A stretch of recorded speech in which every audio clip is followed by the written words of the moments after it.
સાંભ સદા શિવ શિવ હરે રે ગાવો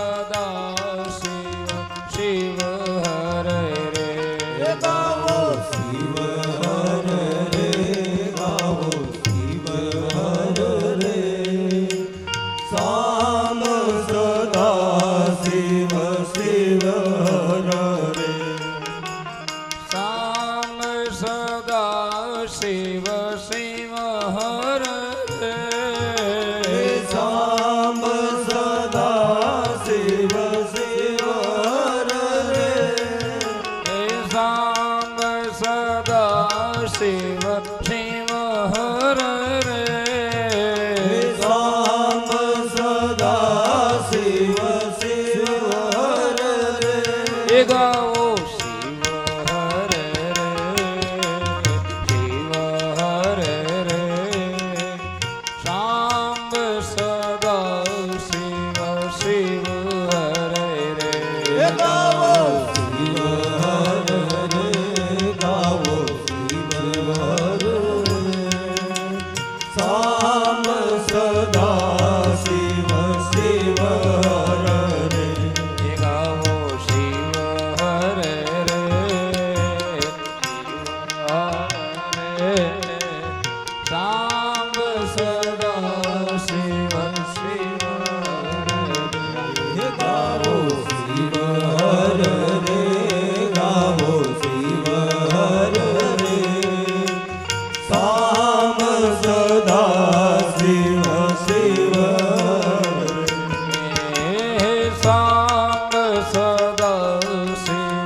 દરેક શ્રોતાજનને પુનઃ એક વખત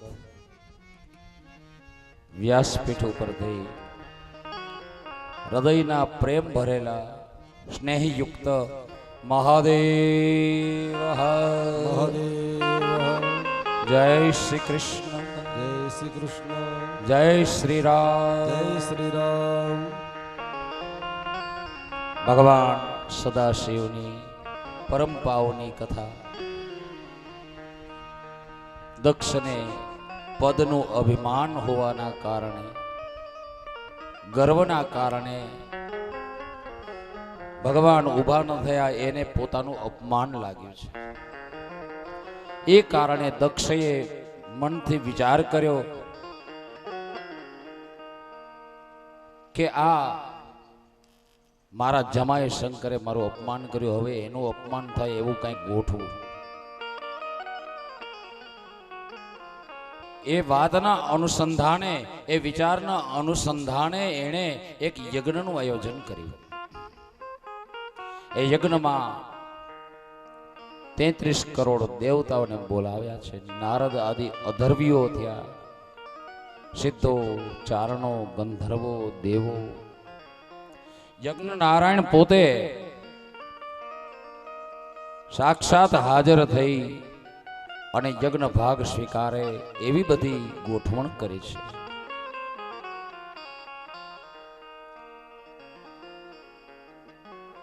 દરેકને આમંત્રણ મોકલ્યા. 60 કન્યાઓ છે. 59 કન્યાઓના પતિને એણે આમંત્રણ મોકલ્યું, માત્ર એક સતીને અને ભગવાન શિવને આમંત્રણ નથી મોકલ્યું. કારણ માત્ર એટલું કે ભગવાન શંકર એ સભામાં ઉભા નતા થયા. કારણ કે એ પદ ભગવાન પોતાનું સર્વશ્રેષ્ઠ પદ છે. એમ વ્યાસ ગાદી પણ સર્વશ્રેષ્ઠ છે. વ્યાસ ગાદીમાં શિવ કથાના અધ્યાય જ્યાં સુધી ચાલુ હોય ત્યાં સુધી કોઈને પણ એ વ્યાસ ગાદીની ગરિમા જાળવતા નમસ્કાર ન કરવા જોઈએ. આવું શિવ પુરાણમાં લખેલું હોવાના કારણે હું નમસ્કાર કરવામાં બ્રેક મારું છું. જ્યારે અધ્યાય પૂરો થાય, એ ચરિત્ર પૂરો થાય ત્યારે અવશ્ય હૃદયપૂર્વક દરેકને નમસ્કાર કરાય. એ કારણે મહાદેવ ઊભા ન થયેલા એ વાતને ધ્યાનમાં રાખીને એવું યજ્ઞનું આયોજન કર્યું અને એ યજ્ઞ અંતે નિષ્ફળ પણ થયો. માટે શિવ મહાપુરાણ મને તમને આયોજન કરે કે તમે તમારા ઘરે કોઈ પણ યજ્ઞનું આયોજન કરો, ભાગવત સપ્તાહનું આયોજન કરો, રામકથાનું, શિવકથાનું આયોજન કરો. એ બીજાને નીચા બતાવવા માટે કોઈ પણ આયોજન કરવું નહીં. ગર્વના કારણે પણ કોઈ આયોજન કરવું નહીં, નહીં તો નિષ્ફળ જાય છે પવિત્ર કાર્ય હોવા છતાં. જો મારો ને તમારો ભાવ અન્યથી શ્રેષ્ઠ થવાનો હોય, અન્યને નીચા બતાવવાનો હોય, તો એ કાર્ય ભલે ગમે એટલું પવિત્ર હોય એ નિષ્ફળ છે. આ કથા મને તમને એ બોધ આપે છે.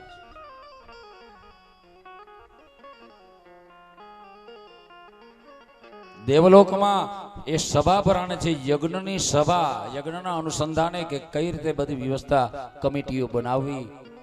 બધા જ જગતના બ્રાહ્મણો, દેવો હાજર છે, સિદ્ધો હાજર છે, ચારણો હાજર છે, ઋષિ મુનિઓ હાજર છે. દક્ષ એક પછી એક સમિતિ નિમતો આવે છે, કોઈ કઈ બોલતું નથી. દરેકને ખબર છે કે મહાદેવને આમંત્રણ મોકલવાનું નથી. બાપ એમાં ગુજરાતની ભૂમિનું ગૌરવ. દેવલોકમાં બધા 33 કરોડ દેવ હાજર ભગવાન શિવ સિવાય. રુદ્રો પણ ગયેલા, શ્રી હરિ નારાયણ પણ ગયેલા, પોતાના આશ્રિતોને સાથે લઈને. બ્રહ્મા પણ ગયેલા સાવિત્રીને અને પોતાના ગણોને સાથે લઈને. ઋષિ મુનિઓ, બ્રાહ્મણો, મોટા મોટા પુરુષો, ગંધર્વો, કિન્નરો, અપ્સરાઓ બધા જ એ સભામાં હાજર છે. કોઈ કાંઈ દક્ષનો વિરોધ નથી કરતું, કોઈ સાચું કહેતું નથી. એ પદની પાસે બધા મૂંઝાઈ ગયા છે. કારણ કે બ્રહ્માંડના અધિપતિનું પદ દક્ષની પાસે છે. પણ એક ગુજરાતનો બ્રાહ્મણ તેદી પણ નીકળ્યો હતો. ગુજરાતનો બ્રાહ્મણ હતો બાપ. એ ગુજરાતના બ્રાહ્મણનું નામ હતું દધીચી. હાલમાં પણ સાબરમતી નદીના તીરે એના આશ્રમના અવશેષો રહેલા છે. એ દધીચી ઉભો થઈ અને કહે છે કે હે દેવતાઓ, હે દક્ષ, આ તમારા યજ્ઞની અંદર તમે મહાદેવને કેમ નથી બોલાવ્યા? કારણ કે મહાદેવ પોતે જ યજ્ઞ પુરુષ છે. હે દક્ષ, તારે કે દેવોએ માનપૂર્વક મહાદેવને આ યજ્ઞમાં તેડવવા જોઈએ.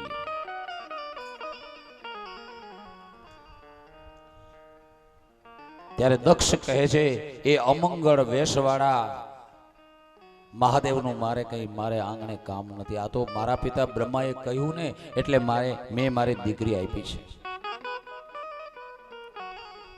વાસ્તવમાં એનો અહંકાર બોલે છે. ત્યારે એ ગુજરાતનો બ્રાહ્મણ બોલ્યો છે.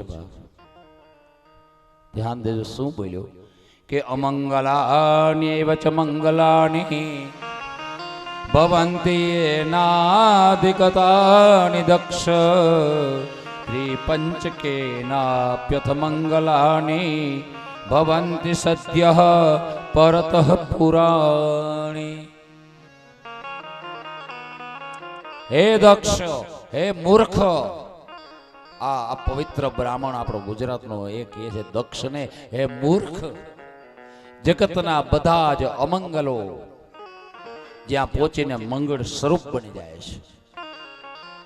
જેમ અગ્નિમાં તમે મેલી વસ્તુ નાખો ને તો અગ્નિ મેલો નથી બનતો, પણ મેલી વસ્તુઓ એને શુદ્ધ કરી નાખે છે. ગંગાજીની અંદર તમે મેલી વસ્તુ નાખો ને, ગંગા મેલી નથી બનતી, ઉલટાનું એની અંદર જે વસ્તુ પડી એને પવિત્ર કરી આપે છે. એ બાપ મારો મહાદેવ કદાચ અમંગલ વેશવાળો દેખાય, પણ એની પાસે પહોંચી અને દધીજી નામનો બ્રાહ્મણ એમ કહે છે કે અમંગલાની એવ ચ મંગલાની ભવંતી એનાધિગતાની દક્ષ. હે દક્ષ, સમસ્ત જગતના અમંગલો ત્યાં પહોંચી અને મંગળ સ્વરૂપ બની જાય છે એ મહાદેવ છે. એ મૂર્ખ, તારે એને બોલાવવા જોઈએ. ત્યારે દક્ષ પ્રજાપતિ ભગવાન શંકરની સાથે દધીચીનું પણ અપમાન કરે છે કે મારે એનું કામ નથી, એના મતને અનુસરનારનું પણ કામ નથી. ત્યારે દધીચી નામના બ્રાહ્મણે સભાનો ત્યાગ કરીને હાલી નીકળ્યા છે કે જ્યાં મહાદેવ નથી ત્યાં મારે નથી રહેવું. દધીચીના મતને અનુસરનારા બીજા બ્રાહ્મણો જે હતા એ પણ ત્યાંથી નીકળી ગયા છે. ત્યારબાદ એ યજ્ઞ નો સમય આવતા પ્રારંભ થયો અને આ બાજુ જે યજ્ઞમાં આવવા માટે દરેક લોકમાંથી દેવતાઓ તૈયાર થઈને જાય છે. એમાં કૈલાસ શિખર ઉપર સવારના પોરમાં ભગવતી માં સતી ભવાની ભગવાન શંકર સાથે બિરાજમાન છે. એમાં એનો બનેવી સતીનો બનેવી કોણ? ચંદ્ર. સતી ભવાનીની 27 બહેનો દક્ષ પ્રજાપતિએ ચંદ્રને પરણાવેલી. એમાં મેન મોટી બેન હતી, એનું નામ હતું રોહિણી. રોહિણી સાથે તૈયાર થઈ અને ચંદ્ર જઈ રહ્યો છે એ જોઈ અને એને રોકી અને સતી ભવાની પૂછે છે કે આ સવારમાં પોરમાં તૈયાર થઈને તમે કઈ બાજુ જઈ રહ્યા છો? ત્યારે ચંદ્ર અને રોહિણી સગી બેન છે, ચંદ્ર સગો બનેવી છે. એ શું શબ્દ બોલ્યા? સતી, આપણા બાપને ઘેર છે ને હવન છે, હવન યજ્ઞ છે. લે, અમને તો નોતરું આવ્યું છે, અમને તો કંકોત્રી આવી, તને કંકોત્રી નથી આવી. ચંદ્રને ખબર છે ને રોહિણીને ખબર છે, પણ એને વધારે બાળવા માટે આવા શબ્દ પ્રયોગ કરે છે. આપણે પણ ઘણી વખત આવું કરી લઈએ છીએ, બીજાને બાળવા માટે. લે, અમને તો નોતરું છે, તમને નોતરું નથી. આમ કેવા પાછળનો આપણો આશય એને વધારે બાળવાનો. બેનુંમાં આવું થોડુંક વધારે.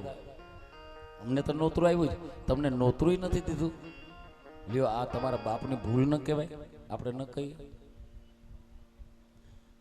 બળતાને વધારે બાળશો નહીં. સતી ભવાની કહે, અરે મારા બાપને ઘેરી યજ્ઞ છે અને મને આમંત્રણ નહીં. આવું કેમ બન્યું છે? ચંદ્રને ઉતાવળ છે ત્યાં જવાની, એને જવા દીધા છે અને માં આવ્યા છે સીધા બાપુજી પાસે અને બોલી છે સતી ભવાની કે પિતોરમામ મહાન યજ્ઞો ભવતી તે મયા શ્રુતમ તત્સર્વો મહાનસ્તિ સમવેતા સુરસર્યઃ. હે સ્વામી, પિતૃ મમ મહાન યજ્ઞો ભવતી તિ મયા શ્રુતમ. મારા બાપને ઘેર મોટો યજ્ઞ થાય છે એવું મેં સાંભળ્યું છે. તત્રોત્સવો મહાનસ્તિ. એ ઉત્સવમાં જવાનું તમને કેમ નથી ગમતું? હે સ્વામી, આપ મને કહો. ત્યારે મહાદેવ કહે છે કે હા, મને ખબર છે. તમારા પિતાજીને ત્યાં યજ્ઞ છે. તો હે દેવી સાંભળો કે દક્ષસ્તવ પિતા દેવી મમ દ્રોહી વિશેષતઃ. હે દેવી, દક્ષસ્તવ પિતા દેવી મમ દ્રોહી. તમારા પિતા કરતા મારો દ્રોહી વધારે છે, માટે ત્યાં જવું યોગ્ય નથી. આપણે ન જવું જોઈએ.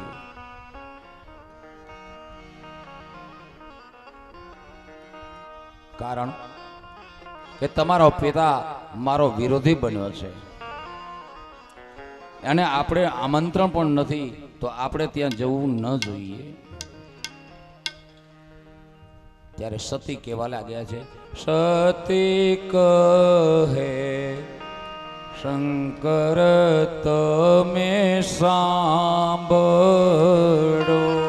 સતી કહે શંકર તમે સાંભળો. સતી કહે શંકર તમે સાંભળો. સતી કહે શંકર તમે સાંભળો. ચાલો જગનમાં જઈએ જગન પર લઈએ, સતીએ આંબો પીયો. સતી કહે શંકર તમે સાંભળો.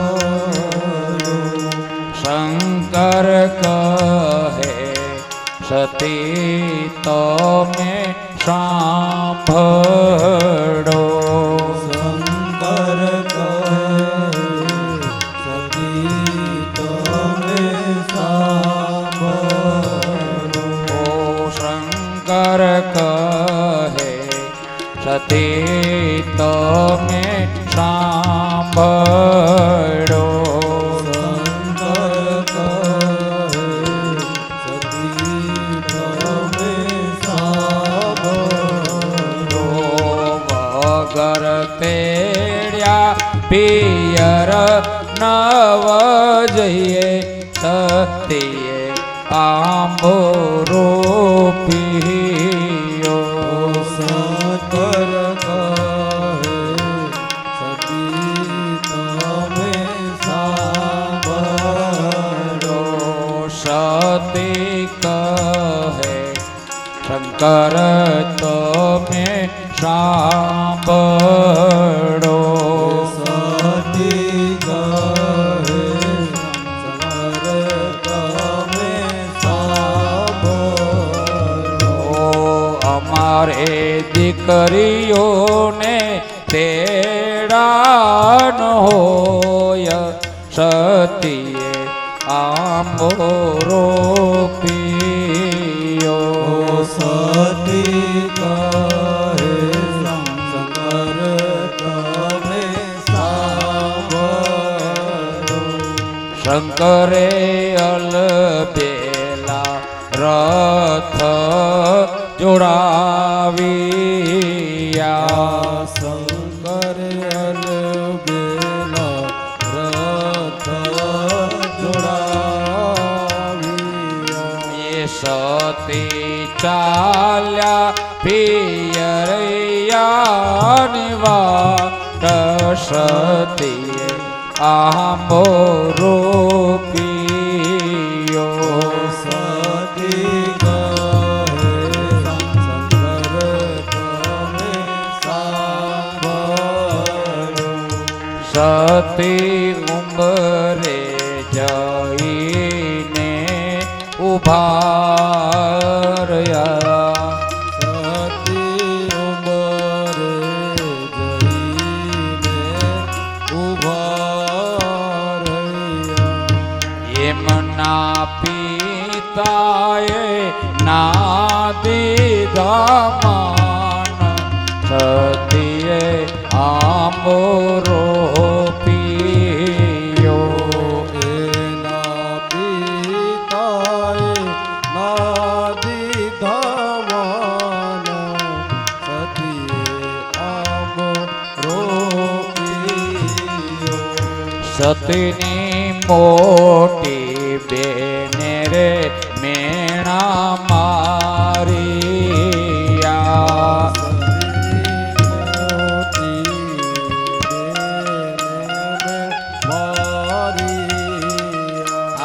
અહીંયા જટાડાનું નથી કોઈ કામ, સતીએ આંબો પીયો અહીંયા જઠરાનું નથી કોઈ કામ સતીએ આંબોરો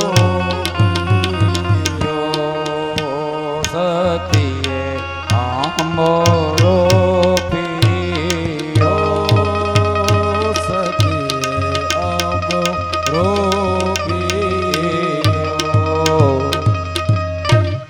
સતી કહે છે કે હે બાપ મને તમે રજા આપો, મારે બાપને ઘેર જવું છે.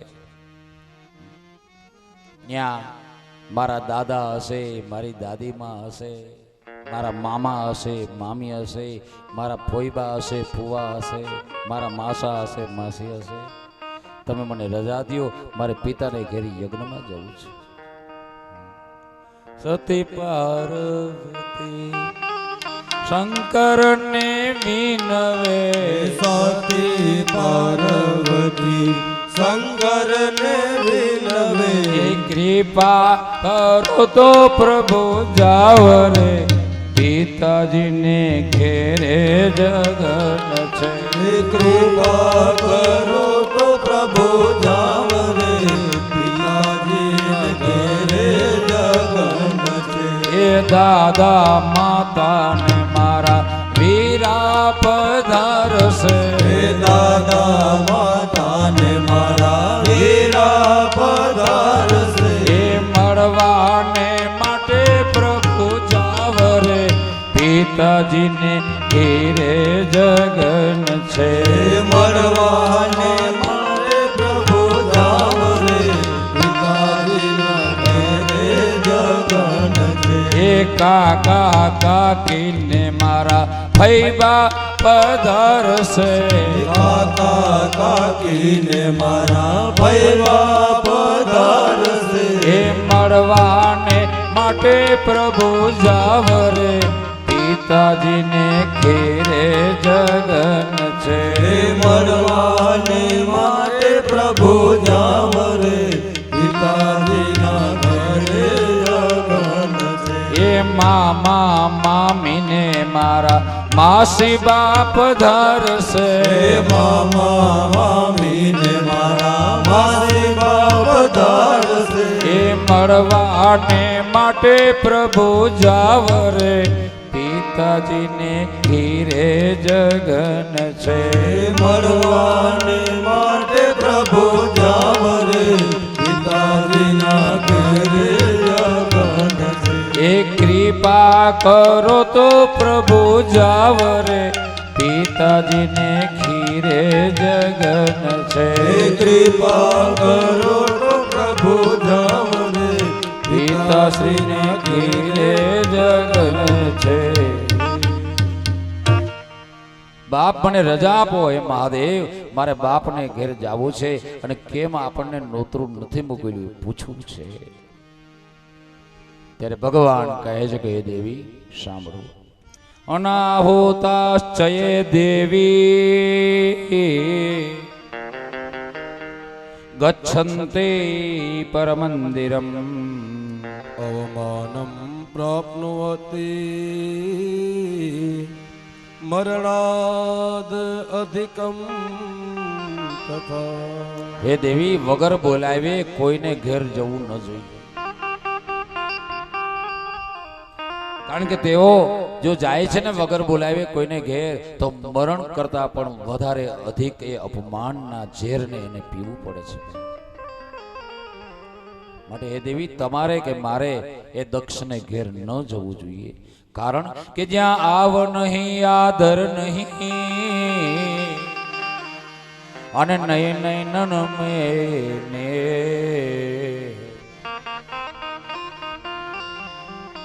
આવ નહીં આદર નહીં, નય નયન મેને તુલસી વાઘર ન જાઈએ, ભલે કંચન વરસે મેં. શું કામના હોનાના વરસાદ વરસતા હોય તો પણ જ્યાં આવકાર નથી, જ્યાં આદર નથી, ત્યાં જવું નકામું છે. માટે તમારે કે મારે ત્યાં જવું નથી. ભગવાન બોલતા બંધ થાય છે. કારણ કે રણના મેદાનમાં શસ્ત્રોના મારથી અંગ કપાઈ ગયા હોય, કદાચ મસ્તક કપાઈ ગયું હોય, હાથ કપાઈ ગયા હોય, કેડ કપાઈ ગઈ હોય, એવું દુઃખ નથી થતું જેવું દુઃખ સંબંધી હોય, વેવાય હોય કે વેવાણ હોય, હગાવાલા હોય, એ કોઈ જે કવેણ કહી જાય છે ને ત્યારે દિલ ભાંગી જાય છે. અને એ ઘા સહવો બહુ અઘરો લાગે છે. કારણ કે મોતી ભાંગ્યો વિંધતા અને મન ભાંગ્યું કવે, ઘોડો ભાંગ્યો ઠેકતા પછી એને નહીં સાંધો કરે. ભાંગેલું મોતી છે ને એને હાંધો ના આવે, ભાંગેલું મન છે ને એમાં સાંધો ન થાય. ઘોડો ભાંગી ગયો હોય ઠેકતા ઠેકતા તો એને સાંધો કે રેણ ન થાય. માટે હે દેવી આપણે ત્યાં જવું યોગ્ય નથી. ભગવાન મનથી એ દક્ષના કમેન્ટ સાંભળી ચૂકેલા છે. ત્યારે માં કહે છે કે મને તો રજા દ્યો, મારે એ જોવું છે કે ન્યા કોણ કોણ આવ્યું છે, શા માટે તમારો વિરોધ કર્યો છે. ભગવાન રજા આપે છે કે આ 60,000 ગણોને સાથે લઈને જાઓ. ભગવાન શિવજીએ રજા આપી 60,000 ગણોને સાથે લઈ અને સતી ભવાની દક્ષના યજ્ઞમાં જાય છે. દક્ષે અપમાન કર્યું, ત્યાં પોતાના ધણીનું સતીએ જોયું કે સ્થાપન નથી, યજ્ઞ ભાગ નથી. જોઈને પોતાના પિતાને પૂછે છે કે એ પિતા, તે કેમ મારા સ્વામીનું સ્થાપન નથી રાખ્યું. વેદ જેને માન્ય રાખે છે, વેદ જેમની સ્તુતિ કરે છે અને વેદ જેમને ન ઇતિ નેતિ નેતિ કહીને પોકારે છે, એને તું કેમ ભૂલ્યો છે. દક્ષ કવિને બોલવા લાગ્યો ત્યારે ભગવતી માં અંબિકાનું જે સ્વરૂપ છે સતી ભવાની એ બોલ્યા છે, હે નીચ પિતા, તે મારા સ્વામીનું અપમાન નથી કર્યું, તે સનાતન ધર્મનું અપમાન કર્યું છે. તે મારા સ્વામીનું અપમાન નથી કર્યું, તે વેદ ધર્મનું અપમાન કર્યું છે, તે વેદનું અપમાન કર્યું છે. માટે જા, તારો આ યજ્ઞ પૂરો નહીં થાય. પોતાના પ્રભુની, પોતાના સ્વામીની નિંદા સાંભળી દક્ષના મુખેથી અને કેવા લાગ્યા છે સતી ભવાની કે આ શરીર તારા કારણે પ્રગટ થયું છે. હવે મને કોઈ એમ કહે છે કે દક્ષ પુત્રી, ત્યારે મને ધરતી આપે ને તો સમાઈ જવાનું મન થશે. માટે આ શરીર રાખીને મારે શું કરવું? આ શરીરને હું છોડી દઈશ. હું અત્યારે મારા પ્રભુ પાસે જવા ઈચ્છું છું, પણ એની પાસે હું કેમ જાઉં? આમ કહીને સતી કોઈ વિચાર કરીને એકદમ ધરતી ઉપર યજ્ઞની ભૂમિ છે ત્યાં બેસી ગયા છે અને મનથી પ્રાણને અપાનને વશ કરીને વ્યાન દ્વારા બ્રહ્મરંધ્રમાં સ્થાપી દઈ અને યોગાગ્નિનું આવાહન કર્યું. યોગાગ્નિ પ્રગટ થયો સતી દેવીના જમણા પગના અંગૂઠેથી. યોગાગ્નિને આજ્ઞા કરી માં ભગવતીએ કે મારા આ શરીરને તું બાળી નાખ, આ શરીર મારે નથી જોતું. જે શરીરે મહાદેવની નિંદા સાંભળી છે, બાપ મહાદેવની નિંદા સાંભળીને શરીરનો ત્યાગ કરવો જોઈએ, આવું શિવ પુરાણમાં લખ્યું. અથવા તો નિંદા જે ભગવાન શિવની કરતા હોય ને એની જીભ પકડીને ખેંચી કાઢવી જોઈએ, એની જીભને કાપી નાખવી જોઈએ. જો આ શક્ય ન હોય તો ત્યાંથી પહેરેલે કપડે સ્નાન કરી લેવું, ત્યાંથી નીકળી જવું અને પહેરેલે કપડે સ્નાન કરવું, તો જ શિવ નિંદા સાંભળનારો શુદ્ધ થાય છે. શિવ નિંદા કરનારો પાપી છે, પણ સાંભળનારો પણ એટલો જ પાપી છે. શાસ્ત્રની અંદર આ સ્પષ્ટતા કરી છે. ભગવાનની નિંદા ક્યારેય સાંભળવી નહીં, ભગવાનથી વિરુદ્ધ શબ્દ ક્યારેય સાંભળવો નહીં. યુગાગ્નિ પ્રગટ થયો, મનમાં ભગવાન શિવને સ્થાપી અને સતીએ પોતાના દેહને ભડભડ બળવા દીધો છે અને બળીને વાણી થઈ ગયા. ત્યારે ત્રણેય લોકમાં હાહાકાર થઈ રહ્યો છે. એ સમયે સતી, જ્યારે સતી પોતાના શરીરનો ત્યાગ કરે છે ત્યારે એ સમયે ભગવાન શિવના જે 60,000 ગણો ત્યાં આવેલા, એમાં 20,000 ગણો તે પોતે જ પોતાના મસ્તક પોતાના હાથે કાપી નાખ્યા છે. સતી નથી રહ્યા, હવે અમારે રહીને શું કરવું છે? બાકીના 40,000 ગણો છે એ હથિયારો ઉગામી અને ત્યાં જોજે જોજે કરીને યુદ્ધ કરવા દોડ્યા છે. તેમને દોડી આવતા જોઈને ભૃગુ નામના ઋષિએ યજ્ઞના અગ્નિમાં હોમ કર્યો અને ઋભુ નામના રાક્ષસોને ઉત્પન્ન કર્યા. એ ઋભુઓનું ભગવાનના શંકરના ગણોનું યુદ્ધ થયું. એમાં 20,000 શિવ ગણો મરાયા, બાકીના 20,000 બચ્યા. એ દોડીને ભગવાન શિવની પાસે ગયા છે. કૈલાસ મહાદેવ બચાવો બચાવો. શું છે? આમ બન્યો છે સતી નથી રહ્યા. 40,000 ગણો પૈકીના 20,000 ગણોએ પોતાના હાથે પોતાના શરીરનો ત્યાગ કર્યો. બાકીના 20,000 ગણો અમારી સાથે યુદ્ધ કરવા આવ્યા. ભૃગુએ નામના બ્રાહ્મણે ત્યાં યજ્ઞના અગ્નિમાં હોમ કરી ઋભુઓને ઉત્પન્ન કર્યા. એની સાથે યુદ્ધ થયું અમારું. એમાં 20,000 ગણો મરાયા અને અમે આપણા શરણે આવ્યા છે. ભગવાન શંકરે સત્ય સાંભળવા માટે નારદજીને બોલાવ્યા. નારદજીએ કીધું કે પ્રભુ આ સાવ સાચી વાત છે. દેવોએ અને તમારો કહેવાતો સસરો જે હતો દક્ષે એ વેદથી વિરુદ્ધ વર્તન કર્યું છે. ભગવાન શંકરને રોષ થયો છે વેદના વિરુદ્ધ કારણથી. ત્યારે એક જટા જે પોતાની હતી એમાં એક લટ ઉખેડી કાઢી અને તે હિમાલય પર્વત ઉપર તેમણે પ્રહાર કર્યો છે. અને પ્રહાર કરતા એ જટાના પૂર્વ ભાગમાંથી વીરભદ્ર નામનો ગણો થયો. ઓમ ભદ્રમ કર્ણેભિઃ શૃણુયામ દેવા ભદ્રમ પશ્યેમાક્ષભીર્યજત્રા સ્થિરૈરંગે સ્નુષ્ટુવામો શસ્ત્રણોભીર્યસે મહિદેવહિતં જદાયો. વીરભદ્ર ઉત્પન્ન થયો અને પશ્ચિમ તરફના ભાગમાંથી ભદ્રકાલી માતા ઉત્પન્ન થઈ. તમારા પોરબંદરમાં ભદ્રકાલી માતાજી છે ને એનું પ્રાગટ્ય. બાપ એ સાથે સાથે 100 જાતના તાવ અને 13 જાતના હનેપાત ઉત્પન્ન થયા. આ તાવની ઉત્પત્તિ છે. મેડિકલ સાયન્સમાં છે હજી સુધી 17 કે 18 તાવની માહિતી છે. હજી તો 82 તાવની માહિતી બાકી છે. એ આવશે થાય તમારું મારું થશે. હું હમણાં પેલો ફ્લૂ નામનો તાવ આવ્યો ને, સ્વાઇન ફ્લૂ, કેટલા મર્યા એમાં. હવે એવા તો 82 બાકી છે. 1 થી 1 ધૂન આવવાના બધા માહિતી છે. એમાં 101 જાતના તાવ બધા શિવપુરાણમાં બતાવેલા છે. 100 જાતના તાવ ભગવાન શંકરના સેવક છે ને એક જાત ઓલા કરશનભાઈનો છે. એક તાવ કયો? દ્વારિકા વાળો, દ્વારિકાધીશ, એનો એક તાવ છે. એ તાવનું નામ છે ટાઢિયો તાવ. 1-2 દિવસ પછી એની કથા પણ હું તમને કહીશ. ટાઢિયા તાવની કે વગર દવાએ, વગર ટીકડી, વગર પેરાસિટામોલે, વગર મેટાસિને, વગર નિમ્યુવિન નામની ગોળી આવે તાવ માટે. વગર ગોળીએ તાવને ભગાડી મૂકવો હોય તો શું કરવું એ શિવ પુરાણમાં છે. એ હું તમને બતાવીશ સમય હશે તો. અહીંયા તો બાબુગીરી બાપુએ મને 11 દી દીધા છે. ધન્યવાદ છે. 11 દીની કથા કે કરો, મોજ આવી જાય. મને જેમ વધારે ટાઈમ મળે ને એમ વધારે મોજ આવે. એમાં 8 વાગે તો એ બાપુ ઠપકો ન દે કે ભલે વાગે વાંધો નહીં 8. સાંજે રોજ 8 વાગે અને 8:30 થઈ જાય તૈયારી રાખજો. કે મને મારા મહાદેવના ગુણ ગાવાની તક બાબુગીરી બાપુએ આપી છે. એ તકનો મારે પૂરેપૂરો સદ ઉપયોગ કરવો છે. મારા મહાદેવનો મહિમા તો અનંત છે.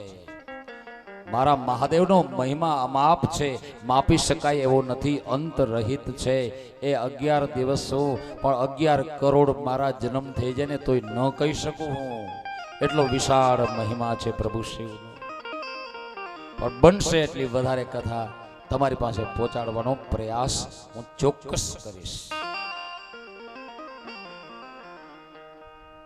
100 તાવ અને 13 જાતના સનેપાત ત્યારે ઉત્પન્ન થયા. ભગવાન વીરભદ્રએ ઉત્પન્ન થઈ મહાદેવની આજ્ઞા માગી. પ્રભુ આજ્ઞા કરો, જા આપણા સૈન્યને સાથે લઈ અને જ્યાં વેદથી વિરુદ્ધ યજ્ઞ કરી રહ્યા છે ત્યાં જે કંઈ હોય એ બધેને તું શિક્ષા કરજા. એ યજ્ઞનો વિધ્વંસ કરીને પછી જ પાણી પીજે. આવી આકરી આજ્ઞા બતાવી છે ભગવાને વીરભદ્રને. વીરભદ્રએ રથ જોડ્યો છે. રથને 10,000 સિંહ જોડ્યા છે. ભગવાન વીરભદ્રના રથના વાહન તરીકે સિંહ છે ને સિંહની સંખ્યા છે 10,000. સાથે અનેક મગરમચ્છો, કરચલાઓ, દેડકાઓ વગેરે પણ યુદ્ધ કરવા વીરભદ્રની સાથે ચાલ્યા છે. કરોડો કરોડો ગણો ભદ્રકાળી, કપાલિની, કાત્યાયની, ચામુંડા, મુંડ મર્દિની આ બધી માતાજીઓ નવદુર્ગા એ પણ ભદ્રકાળી દેવીની સાથે એ દક્ષના યજ્ઞમાં જવા માટે નીકળી છે. જ્યારે નીકળીને ત્યારે દક્ષના યજ્ઞ સ્થળે અપશુકન થવા લાગ્યા છે. થોડા વિષયોનો વરસાદ વરસવા લાગ્યો છે.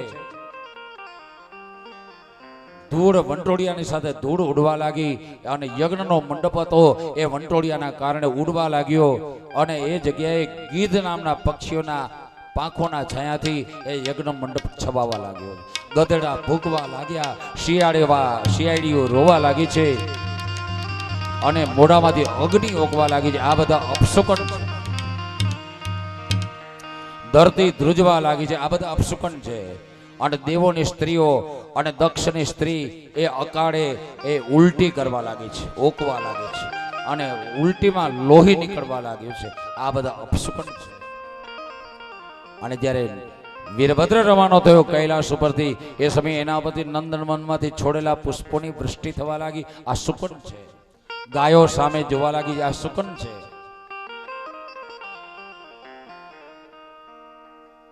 બાપ અપ્સરાઓ આકાશ સ્થળે નૃત્ય કરવા લાગી. આ શુકન છે. વીરભદ્ર હાયલો ત્યારે દક્ષ ત્યાં ગભરાયો છે. આ બધા અપશુકન જોઈને શ્રી હરિના શરણે ગયો. હરિને કહે છે કે અમને બચાવો, અમને બચાવો. હરિ કહે, અરે પાપી, આ મને સોબતનો રંગ લાગ્યો છે. હું તને છોડીને જવા તૈયાર હતો. મહાદેવના સોગંદ ઓળગી દધીજી નામના બ્રાહ્મણે કહ્યું છતાંય હું અહીંથી ન ગયો, માટે મારે સહન કરવું પડશે. પણ હે મૂર્ખ, તું તારે ઘેર જગતની માતા એવી દીકરી આવી તો એ તું નમ્યો નહીં, ઝૂક્યો નહીં. તારો ગુમાન છે, તારો ગર્વ છે ને, એના કારણે આ બધું બન્યું છે.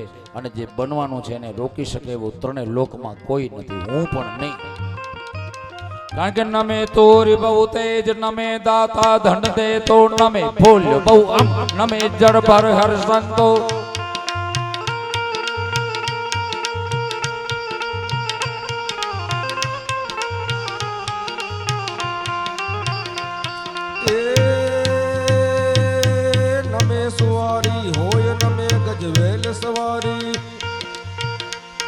ગજવેલ સવારી નમે સિંહ, સિંહ બલવાન નમે કુલવંતી નારી. એ કંચન પર ઘસિયો નમે તે બ્રહ્મો પેન સાજ પડે. પણ સુખા કાષ્ટ ને અજાણ નર એ ભાંગી પડે તોય નહીં નમે, એ ભાંગી પડે તોય નહીં નમે, એ ભાંગી પડે તોય નહીં. એ મૂર્ખ, તું નમ્યો નહીં. કારણ કે તું છે ને અંદરના પ્રાણ વગરના મળદા જેવો છે. જે અહંકારી માણસ હોય, અભિમાની માણસ હોય ને, જે બીજાને નમતો ન હોય, જેનામાં વિવેક ન હોય ને, એ જીવતા શબ્દ જેવા કહેવાય છે શાસ્ત્રીય અને સંતોની અને સાહિત્યની ભાષામાં. કારણ કે ઝુકતા વહી હે વો जिनमें जान होती है, झुकता वही है वो जिनमें जान होती है। अकड़पण मुर्दे की पहचान होती है, अकड़पन मुर्दे की पहचान होती है। झुकता झुकता झुकता वही है वो जिनमें जान होती है, झुकता वही है वो जिसमें जान होती है।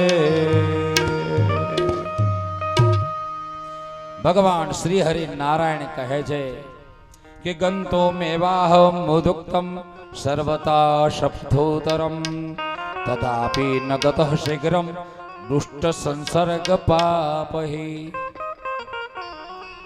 બાપ સોબત છે ને એ નારાયણ જેવાને પણ નડે છે. નારાયણ પોતાના સૌમુખે કહે છે, શ્રી હરિ પોતે શિવ મહાપુરાણમાં સતીખંડમાં 35મા અધ્યાયમાં 48મા શ્લોકમાં શ્રી હરિ પોતાના સૌમુખે કહે છે કે ગંતુ મેવા મુદુક્તમ સર્વથા શફતોતરમ તથાપી ન ગતઃ શીઘ્રમ દુષ્ટ સંસર્ગ પાપતઃ. હું અહીંથી જતો રહેવા તૈયાર હતો.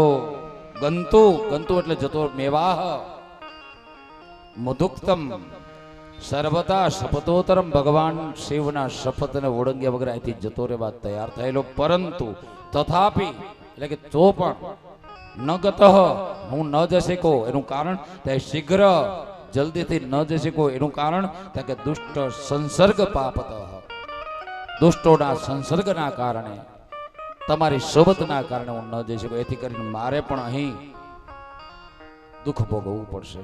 શ્રી હરિ કહે છે કે યદદ ક્રિયતે સ્માભિઃ પલાયન મિતસ્તદા સર્વો ન કર્ષક શસ્ત્રે રુરુમાન કર્ષતિ. આમ ભગવાન કહે છે કે કદાચ હું અહીંથી ભાગી જવા તૈયાર થાવ ને તો એ વીરભદ્રને જેમાંથી નીકળી ગયો ને અહીં આવતા વાર નહીં લાગે. એ આકર્ષણ મંત્રોથી મને પણ આકર્ષી લેશે અને મારશે, એમાં બાકી નથી. અહીંયા જેટલા હાજર છે દરેકે આજે લાડવા ખાવાના છે. ક્યાં લાડવા? આ ભગવાન હરિ કહે છે ત્યાં જે દક્ષના યજ્ઞ સ્થળે આજે મારના લાડવા એટલે કે મેથી પાક ખાવાનો છે. તમે બધા લાડવા ખાવા આવ્યા હતા અહીં ભગવાનને ભૂલીને, ભગવાનને મૂકીને, એટલે તમને મેથી પાક મળવાનો છે. અને મારે ને તમારે પણ યાદ રાખવું જોઈએ કે એકલા લાડવા ખાય ને તો ડાયાબિટીસ આવવાનો જ છે. કોકને ખવડાવીને ખાવું વિકમશે ભાઈ, આપણી ભારતીય સંસ્કૃતિ છે. હિન્દુ ધર્મની રીત છે ખવડાવીને ખાવું તે. અને એકલા છાનામુના ખાઈએ ને તો પછી રોગ ન થાય તો બીજું શું થાય? આમ ભગવાન ત્યાં રોકાણા એટલામાં વીરભદ્ર ત્યાં આવી ગયો. ભગવાન વિષ્ણુ સાથે યુદ્ધ થયું, દેવો સાથે યુદ્ધ થયું, બધા યુદ્ધમાં હાર્યા છે. દરેકને શિક્ષા કરી છે. યજ્ઞ નારાયણનું મસ્તક કાપ્યું છે. યજ્ઞ પોકે હરણનું રૂપ લઈને ભાગી રહ્યો હતો, એને પકડી અને દંડ આપ્યો છે. જેટલી દેવ માતાઓ ત્યાં હતી દરેકને દંડ આપ્યો છે ભગવાન શિવજીના ગણોએ. બ્રહ્મા ભાગી ગયા, દેવતાઓ બધા ભાગી ગયા, હગો બાપ ભાગી ગયો, દક્ષનો બાપ થાય બ્રહ્મા ભાગી ગયા, માર ખાઈ ખાઈને ભાગ્યા. એ કોઈ દેવોના ગોઠણ ભાંગ્યા, કોઈના ખંભા, કોઈની કમર તૂટી છે, કોઈના માથા ફૂટ્યા છે. એવી હાલતમાં જ બધા ભાગીને પોતપોતાના ઘેર જતા રહ્યા. રિયો એકલો દક્ષ, એની ઘરવાળીઓ હંતાઈ ગઈ દક્ષને મૂકીને. એકલો દક્ષ બાકી રહ્યો. દક્ષે વિચાર કર્યો હવે તો કોણ બચાવે આમાંથી? મારો ભગવાન જે હતો નારાયણ એ પણ ભાગી ગયા છે. પોતે બીજું કઈ ઠેકાણો ન મળતા યજ્ઞનો કુંડ હોય ને એ એક ઊંડો કુંડ હતો, એમાં હજી અગ્નિ સ્થાપન નતું કર્યું. એની માલિકો જઈને હંતાઈ ગઈ યજ્ઞ કુંડમાં.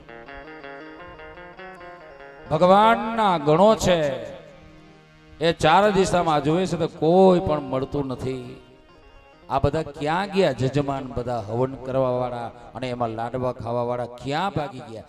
એ તો ભલે ગયા પણ આ જજમાન મુખ્ય ક્યાં?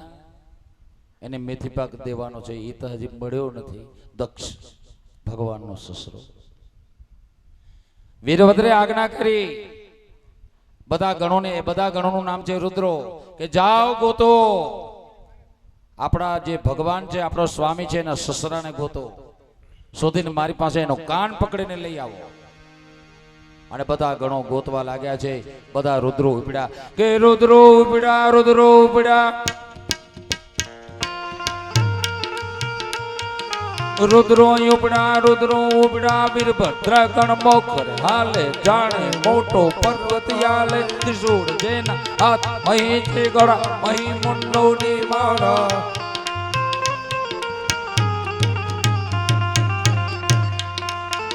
માતો જૈર જમાણા દાતો નીચે હોઠ દબાયા રુધિર બિંદુ હોઠે છાયા ડમ ડમ ડમ ડમ ડમ ડમ ડમ ડમ ડમ ડમ ડમ ડમ ડમ ડમ ડમ ડમ ડમ ડમ રોવાગ્યું ભૂતોનું ભૂતાવળ જાગ્યું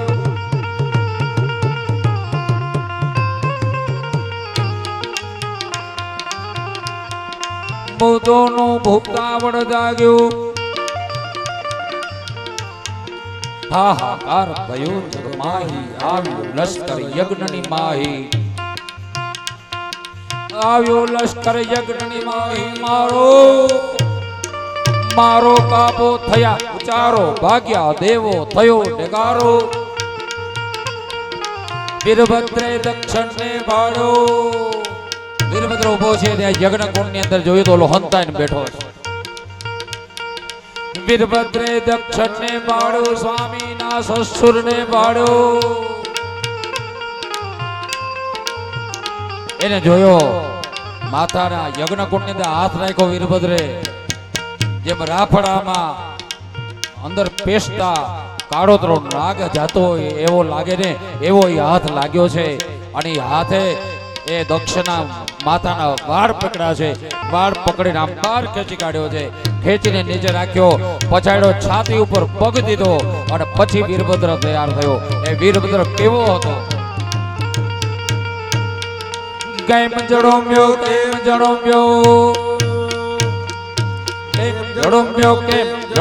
વૃક્ષ ઉપર વીજ જડોમે ડુંગર યુપ માઇક જડોમે બકરી ઉપ સિંહ જડોમે તરી ઉપર બાજ જડોમે ખેતર ઉપર તે જડોમે હરણી ઉપર જડોમે ધાવણ યુપ બાળ ઉમે માનવ ઉપર કાળ જડોમે તેમ જડોમ્યો વીરભદ્ર ગણતે જડોમ્યો વીરભદ્ર ગણતે જડોમ્યો વીરભદ્ર તેમ જડોમ્યો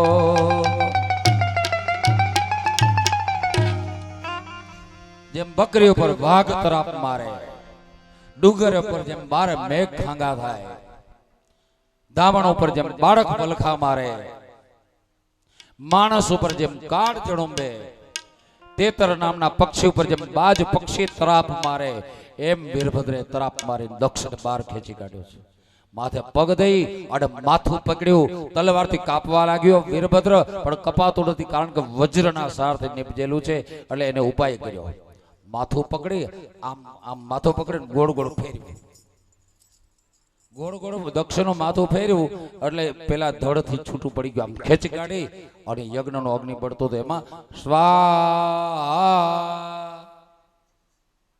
હોમી દીધું અગ્નિમાં અને પછી વીરભદ્ર શાંત થયો આમ દક્ષના યજ્ઞનો ધ્વંસ થયો છે બાપ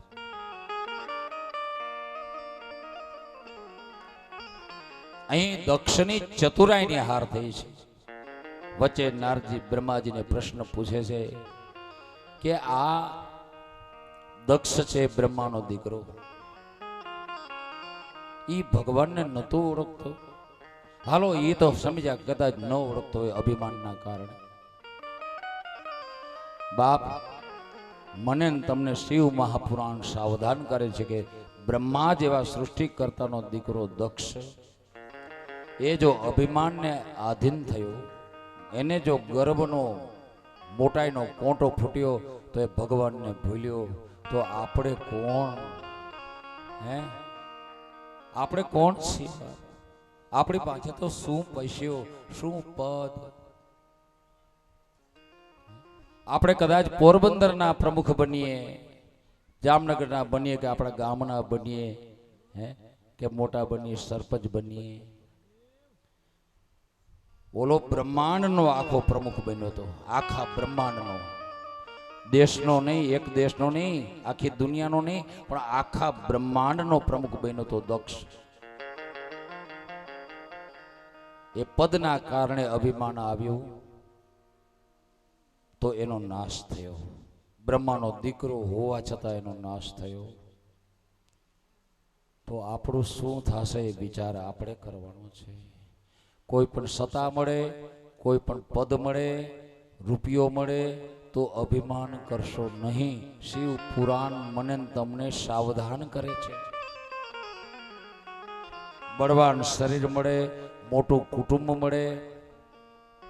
અમારા ભારતમાં 2 કુટુંબ એવા જે હો ખોડ્યા છે, તો આ છોકરાઓ અભિમાન નથી કરતા કે અમારે હો ખોડ્યા છે અમારા બાપ. ગમે એટલો મોટો પરિવાર, ગમે એટલો મોટો રૂપિયો, ગમે એટલી જમીન હોય, અભિમાન કરશો નહીં.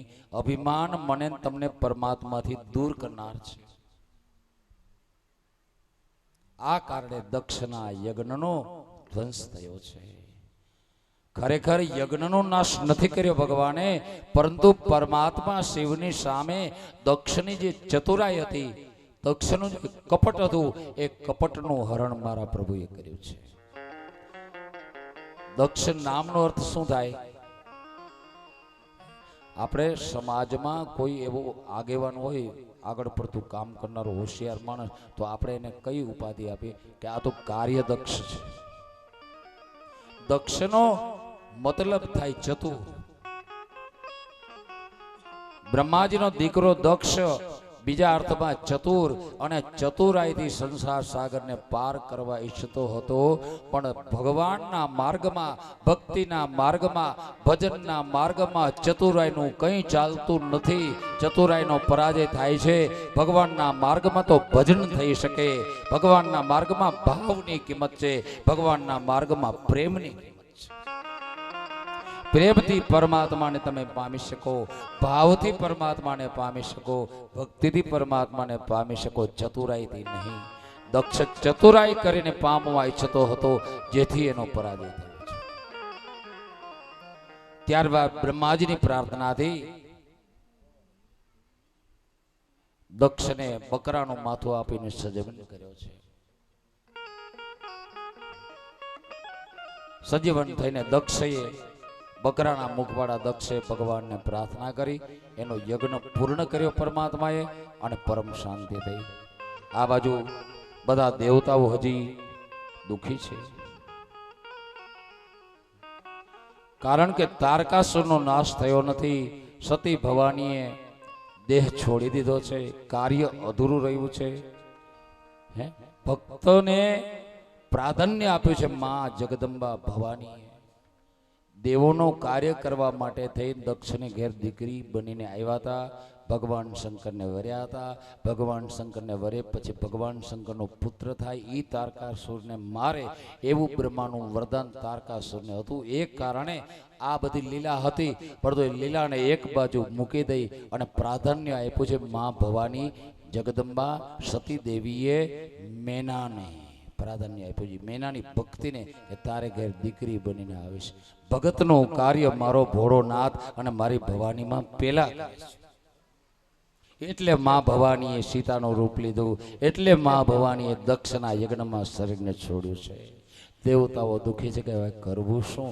આ માતાજી તો આવ્યા હતા અને દેહ છોડીને ચાલ્યા ગયા, હવે આપણે શું કરવું?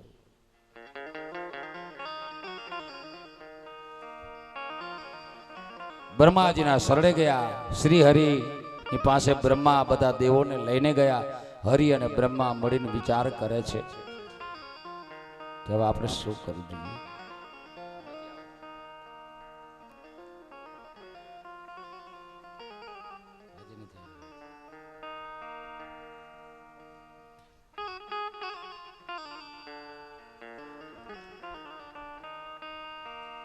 હવે આપણે શું કરવું જોઈએ?